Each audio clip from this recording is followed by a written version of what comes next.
문재인 대통령이 중기부, 외교부, 문체부 등 3개 부처에 대한 개각을 실시했습니다.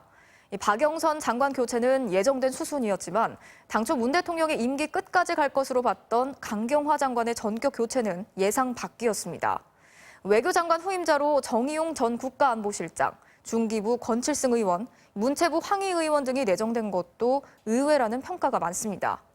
청와대나 여당 친문 의원들이 잇따라 발탁이 되면서 임기 말 국정 안정을 위한 인사라는 평가가 나오고 있습니다.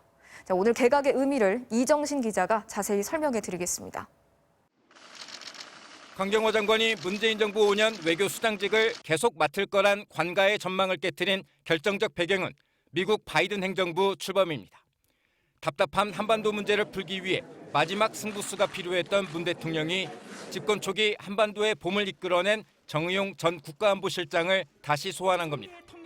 정무부장은 지난 2018년 북한과 미국 등을 수차례 오가며 남북 정상회담, 북미 정상회담을 성사시키는 데 결정적 역할을 했습니다.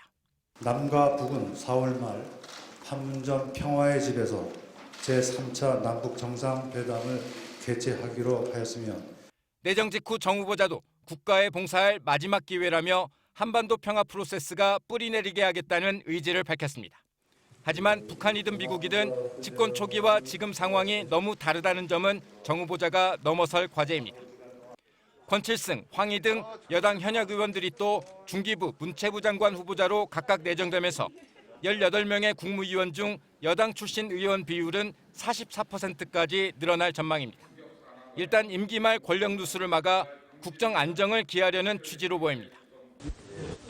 마무리까지 좀 책임감 있고 하라는 그것도 있으시지 않을까 생각하는데. 하지만 최근 전해철 장관, 박범계 후보자에 이어 대표적인 친문 현역 의원들이 잇따라 발탁되면서 국민의힘은 측근 말고 장관할 사람이 없냐는 혹평을 내놨습니다. 또 김현미, 추미애, 박영선, 강경화 장관 후임에 모두 남성을 기용하면서 정의당은 문 대통령 공약대로 30%까지 근접했던 여성 장관 비율이 10%대로 낮아졌다고 비판했습니다. MBC 뉴스 이정신입니다.